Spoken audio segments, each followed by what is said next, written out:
My vlog's gonna have a lot of variety, and it will change a lot because it obviously represents some of the slight ADD characteristics that I may have.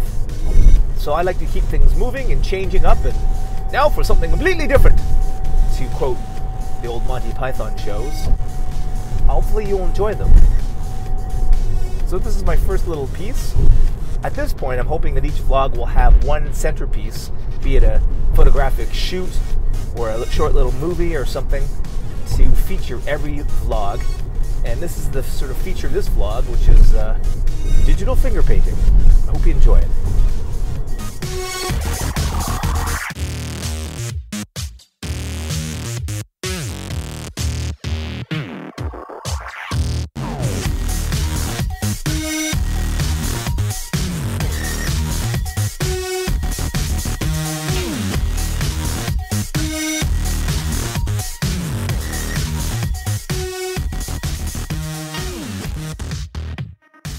So a few weeks ago, I woke up in the middle of the night from a dream.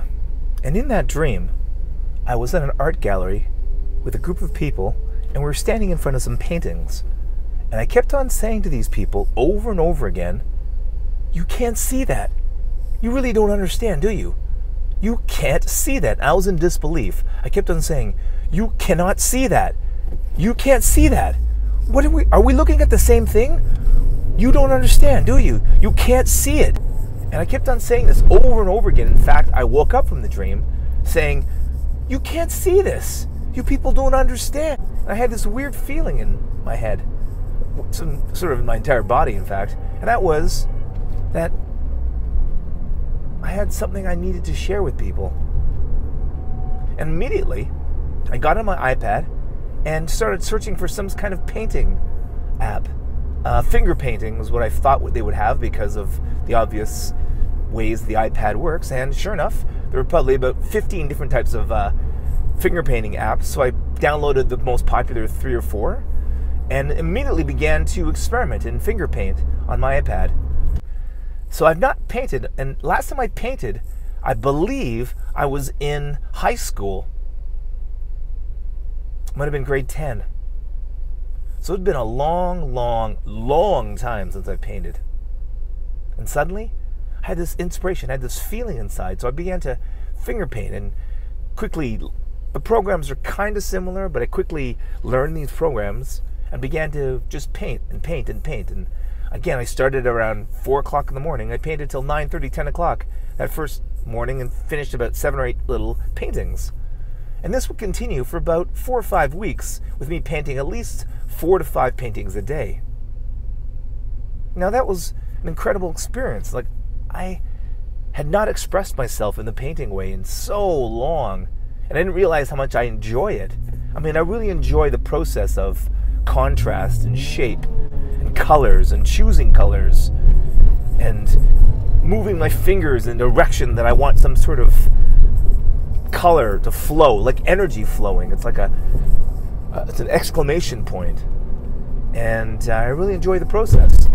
But it only lasted about 5.5, 6 weeks, and then I just stopped all of a sudden, mostly because I was given the task of creating this vlog, and suddenly I began to shoot videos again, and that used up most of my energy. But I thought to begin my vlog with a little showing of some of the first 20 or so finger paintings that I've done, or paintings that I've done, in over 30 or 40 years. And it's not that they're that great or anything. It's just a form of expression for me that I really enjoy. And it's the process. And again, that is something that I think is going to become a main feature in my vlog, is the process of creativity. What happens when you get inspired? What gets inside of you? It inspires you. Yeah? So then you can express it. So it goes in, then it goes out. Yeah? How does that happen? What is creativity?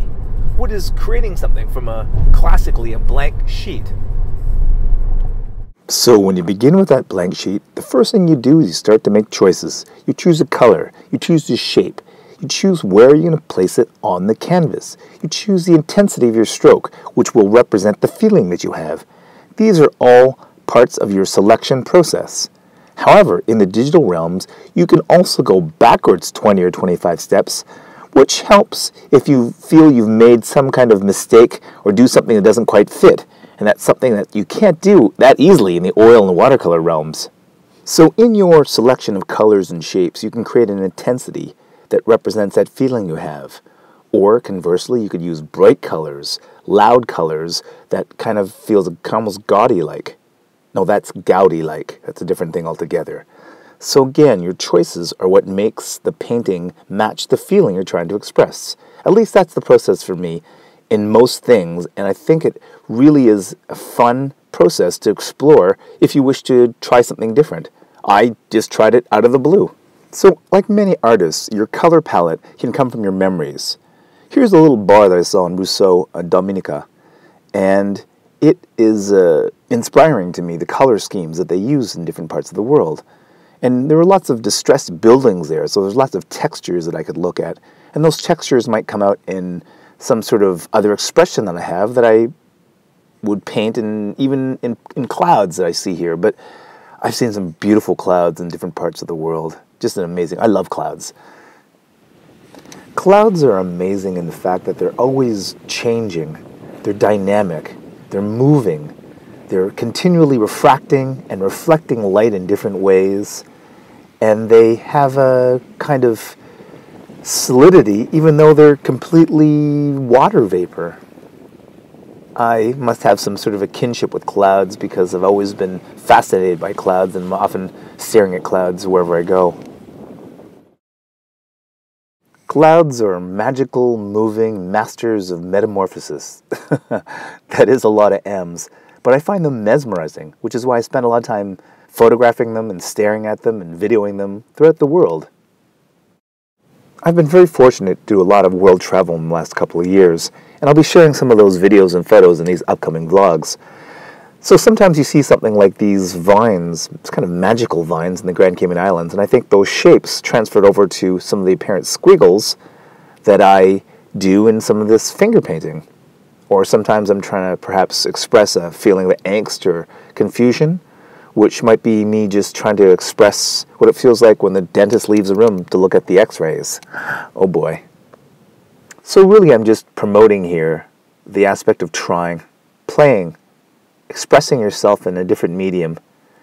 And if you like colors, or you feel things strongly perhaps, then this is a great way to kind of release those feelings through another medium. And sometimes you're able to express yourself in a very perhaps graphic or dramatic fashion, and allows you to try to give expression to these stronger feelings you might have.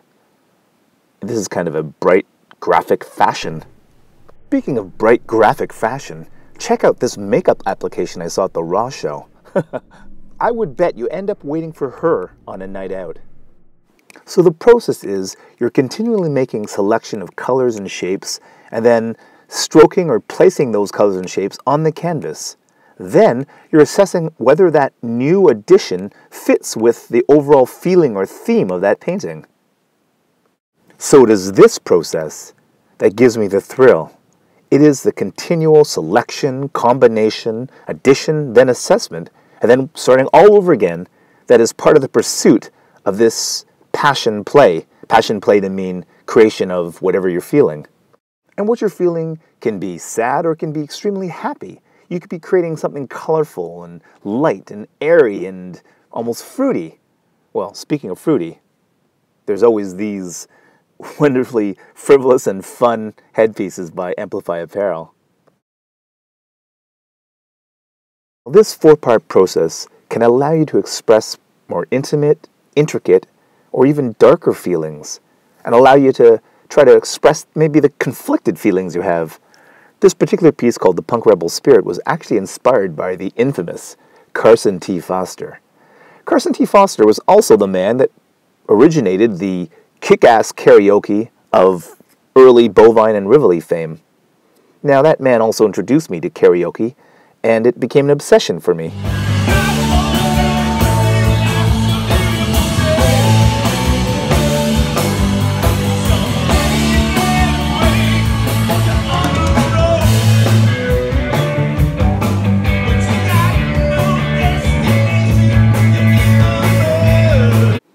Talking about being in the mud, here we are just a few minutes after a brief but intense rainstorm about 25 kilometers south of RhettJettSet, Morocco.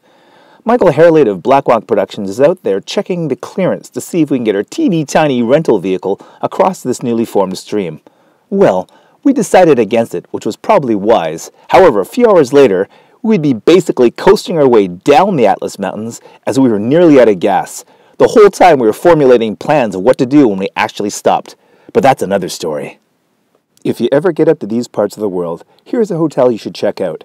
Our small crew stayed here for only a few nights. However, a month earlier, the Mission Impossible crew stayed there. And about 3 weeks after we were leaving, the James Bond crew was moving in. So, it's pretty cool. Here my assistant Yoshi checks out the bar just outside her bedroom and probably wonders, did Tom Cruise do his cocktail thing here?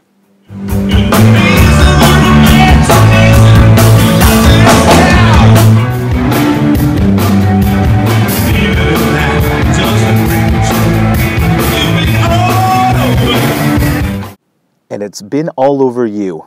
And that would be the paint if I was actually painting with real paint. However, in these digital realms, there's no paint, physical paint, so I don't have to worry about getting dirty.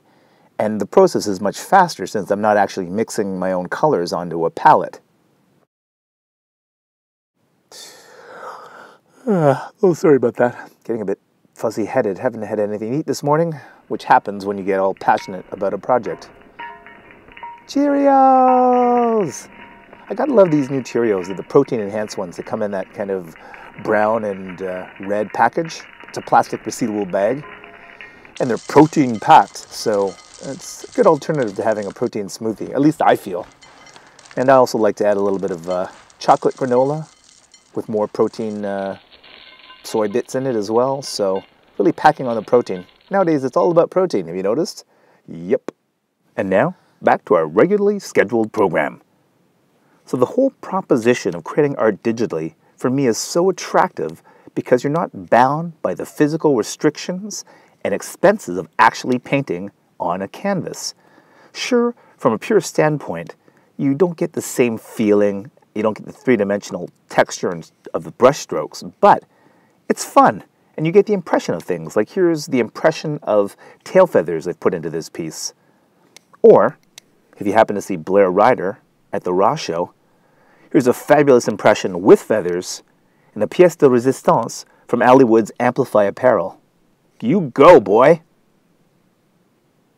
Fabulous feathers to falling berries. The digital art realms can allow for such a huge range of expression and maybe help a person express things like unease or angst, like I was doing in this particular painting because it reminded me of driving through the Atlas Mountains at night while running out of gas. Oh boy. On a lighter note, if you are traveling in the scrub brush area of Morocco, you may be lucky enough to see this. Goats in trees. No, it's not a Photoshop trick. Those are actual goats in trees. Why are the goats in trees, you may ask? Because it looks so good in pictures, obviously. No, I'm just kidding. The goats have adapted the ability to climb these trees in order to eat the only food in that sort of area, which is argan nuts. Yeah, nuts to me, nuts to you, but you goat to do what you goat to do. Oh, God, that's got my goat. But, oh boy, stop now. Oh my God. Maybe I'll just stay quiet and let you just watch these next couple of paintings flash by. Oh God. So, just some more pieces that I've done. Trying to recreate some things. These are perhaps a little more realistic. But you know, you can break things down, deconstruct each painting, and you take that one down, you reduce that one down to an earlier stage, which looks like this, and you reduce that painting down to some earlier stage, and it basically looked like this, just a few scribbles and marks. But I knew that there was a projection and intention to go further.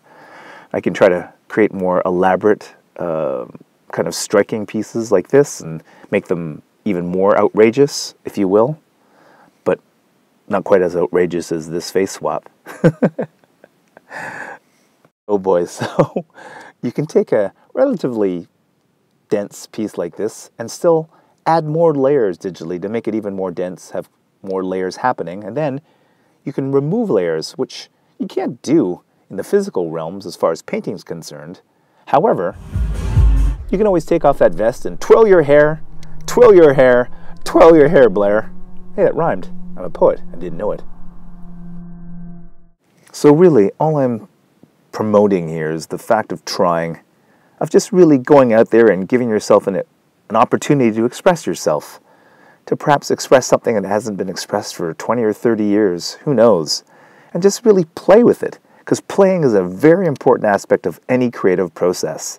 And I was just playing with stuff here. Maybe I was playing with darker aspects, and sometimes I might try to get a bit more edgy and create kind of a darker, deeper feeling. Something like, well, definitely not that. Or it can be something like this, an actually well put together, darker, deeper feeling.